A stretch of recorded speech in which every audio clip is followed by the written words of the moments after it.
Hi guys!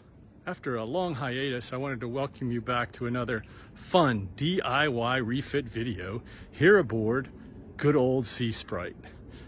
SV Sea Sprite is my 1984 Sea Sprite 30 built by the CE Ryder Corporation in Bristol, Rhode Island.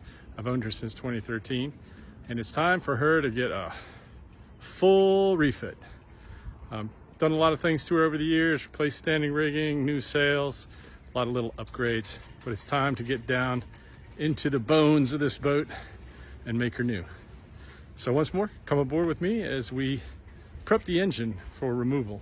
We're gonna repower the boat.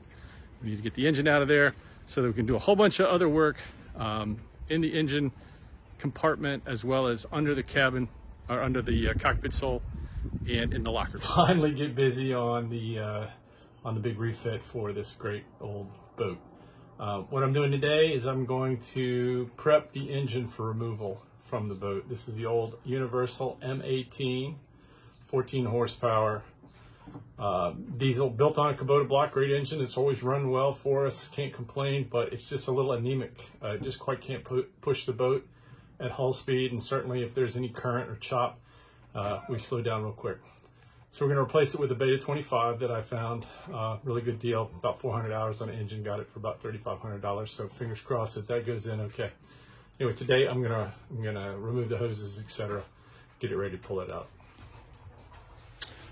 Yeah, so just disconnect the water hoses for the heat exchanger, fuel, exhaust, etc.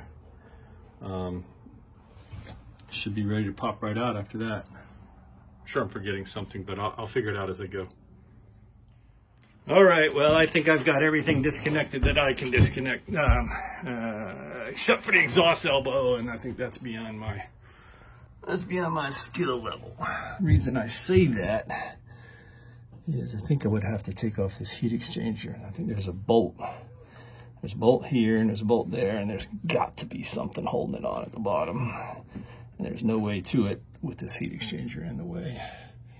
And I'm a chicken, so I've gotten a lot better at working on these kind of things, boats, but I have a kind of a Hippocratic oath that I stick to, which is do no harm. If I don't know what I'm doing, I figure it's better to pay somebody who does.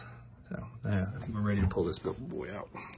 Pull this bad boy out, and then we're gonna see, so we got a tank back in there. That's the original fuel tank. As far as I know, it doesn't leak, but I don't want to tempt fate, so I'm thinking about replacing that. Of course, I've heard that they're impossible to get out.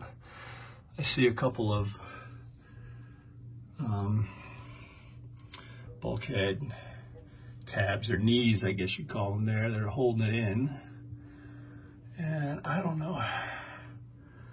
The boat must have been built around that tank, so it probably had to be cut, and it's full of diesel, so it has to be drained, and we'll see.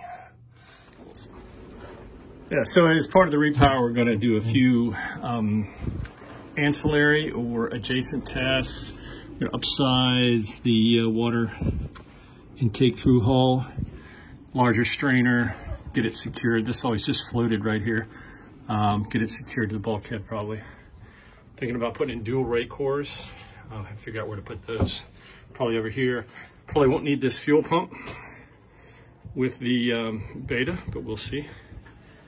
And yeah, that's kind of rearranging a few things. Will be nice once we get the engine out.